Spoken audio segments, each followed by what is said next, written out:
நம்ம சாப்பிட்ற உணவு பொறுத்த வரைக்கும் அது கையளவாக இருந்தாலும் அது எல்லாருக்குமே பகிர்ந்து கொடுத்து தான் சாப்பிட்றேன்னு சொல்லுவாங்க. அது மாதிரி இருக்கிற சாப்பாடு எங்கள் 3 பேருக்கு சரியாக இருக்கும். ஆனால் எங்களை நம்பி வெளியே 3 பேர், வீட்டுக்குள்ளே 2 பேர் அப்படின்னு இருக்கிறாங்க. ஸோ இருக்கிறது எல்லாமே பகிர்ந்து சாப்பிட்லான்னு சொல்லிட்டு வெளியே இருக்கிற 3 பேருக்கு நான் எங்களுக்கு தான் சாப்பாடு ரெடி பண்ணி அவங்களுக்கு கொண்டு போய் கொடுக்க போகிறேன். அதுக்கப்புறம் வீட்டில் டெய்ஸி, லக்ஷ்மிக்கு, அதுக்கப்புறம் தாங்க நாங்கள் 3 பேர் சாப்பிடுவோம். வாசலையே பார்த்துட்டு இருக்காங்க பாருங்கள். வாயில்லாத ஜீவன் பண்ணுது. எனக்கு உடம்பு முடியாத நேரத்தில் கூட இவங்களுக்கு இந்த சாப்பாடு போட்டுட்டு தான் நான் ரெஸ்ட் எடுக்கவே போகிறேன். இதுக்கப்புறம் நான் வாய்ஸ் கொடுக்கல.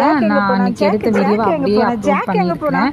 நீங்கள் பார்த்துட்டு கமெண்ட் பண்ணுங்கள். ஜாக் எங்க? ஜாக் ஜாக் ஜாக் ஜாக் எங்க? ஜாக் எங்க?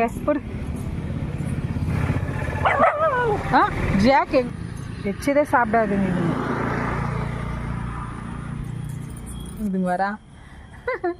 அவங்களுக்கு போடுறதே இவங்க பார்த்துன்னு இருக்கிறாங்க. போ, உங்களுக்கு போடுறேன் போ. வா, குட் கேர்ள். இவங்க குட் கேர்ள் தான். கேட்டு தாண்டில குழந்தைங்க குட் கேர்ள்.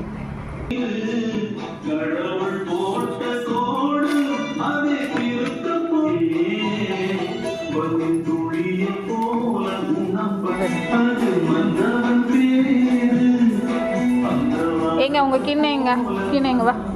என்ன சாப்பாடு சாப்பிடுங்கண்ணா. லட்சுமி சாப்பிடுங்க.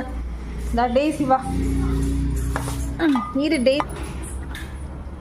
லட்சுமி சாப்பிடு லட்சுமி. விட்டு கூண்டுக்குள்ள போனது என்ன கோலக்கி.